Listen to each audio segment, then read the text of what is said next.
Israel Hamas युद्ध के पिछले साल अक्टूबर में शुरुआत होने के बाद पहली बार भारत के विदेश मंत्री एस जयशंकर ने अहम बयान दिया। उन्होंने कहा कि इजराइल को गाजा में हो रही नागरिकों की मौत के प्रति बहुत सचेत रहना चाहिए। एस जयशंकर ने कहा कि इजराइल अंतर्राष्ट्रीय मानवीय कानून का पालन करने के लिए बाध्य है। उन्होंने साफ तौर पर कहा कि हमास के जरिए 7 अक्टूबर को इजराइल पर किया गया हमला आतंकवाद है। जर्मनी में हो रहे म्यूनिख सुरक्षा सम्मेलन में पहुंचे एस जयशंकर ने कहा कि भारत कई दशकों से कहता रहा है कि फलस्तीन के मुद्दे पर द्विराष्ट्र समाधान होना चाहिए। बड़ी संख्या में देशों ने इसका समर्थन करना शुरू कर दिया है। सभी मानते हैं कि पहले की तुलना में अब ये बहुत जरूरी है। विदेश मंत्री एस जयशंकर ने जिस वक्त ये टिप्पणी की, उस समय अमेरिकी विदेश मंत्री एंटनी ब्लिंकन और जर्मनी के विदेश मंत्री एनालेना बेयरबॉक भी मौजूद थे।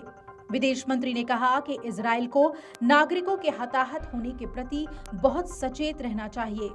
युद्ध को लेकर भारत की स्थिति स्पष्ट करते हुए उन्होंने 4 बिंदुओं को बांटते हुए इस मुद्दे पर बात की। उन्होंने कहा, पहला बिंदु ये है कि हमें स्पष्ट होना चाहिए कि 7 अक्टूबर को जो कुछ हुआ वो आतंकवाद था। इसमें 2 राय नहीं होनी चाहिए। इस मुद्दे पर किसी भी तरह की सफाई भी नहीं दी जानी चाहिए। ये साफ तौर पर आतंकवाद था।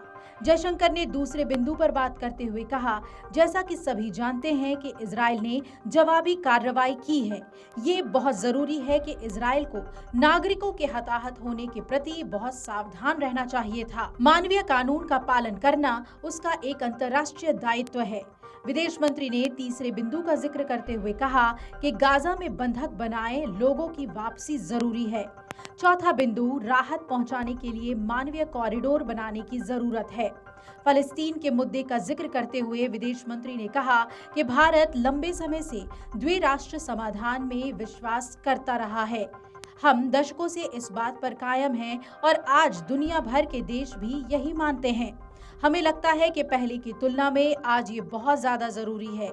इजराइल और हमास के बीच पिछले साल अक्टूबर में युद्ध शुरू हुआ था। इस युद्ध की वजह से गाजा में मानवीय संकट आ खड़ा हुआ है। वहीं आपको बता दें कि इजराइल और हमास के बीच चल रही शांति वार्ता भी अटक सकती है। दरअसल इजराइल का कहना है कि हमास की मांगे ऐसी हैं जिन्हें माना नहीं जा सकता। ऐसे में इजरायली प्रधानमंत्री बेंजामिन नेतन्याहू ने संकेत दिए हैं कि वो बातचीत से पीछे हट रहे हैं।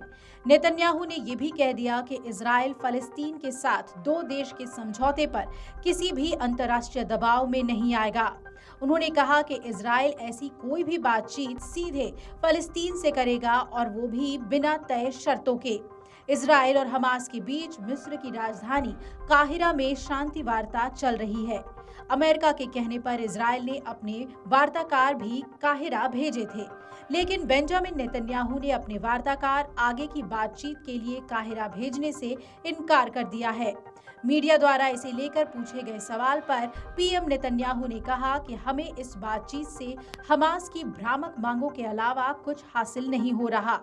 मीडिया रिपोर्ट्स की माने तो हमास द्वारा जो मांगे रखी जा रही हैं, उनमें गाजा में युद्ध तुरंत समाप्त करने और हमास को छोड़ने की मांग की जा रही है। साथ ही हजारों हमास समर्थकों को इजराइल की जेलों से रिहा करने के साथ ही यरूशलेम में यहूदियों के धार्मिक स्थल टेम्पल माउंट को लेकर भी मांग की गई है। Video desk Amarujala.com. अगर आप ये वीडियो YouTube पर देख रहे हैं तो हमारे चैनल को सब्सक्राइब करें और बेल आइकन को दबाना ना भूलें। अगर आप Facebook पर ये वीडियो देख रहे हैं तो हमारे पेज को लाइक करें।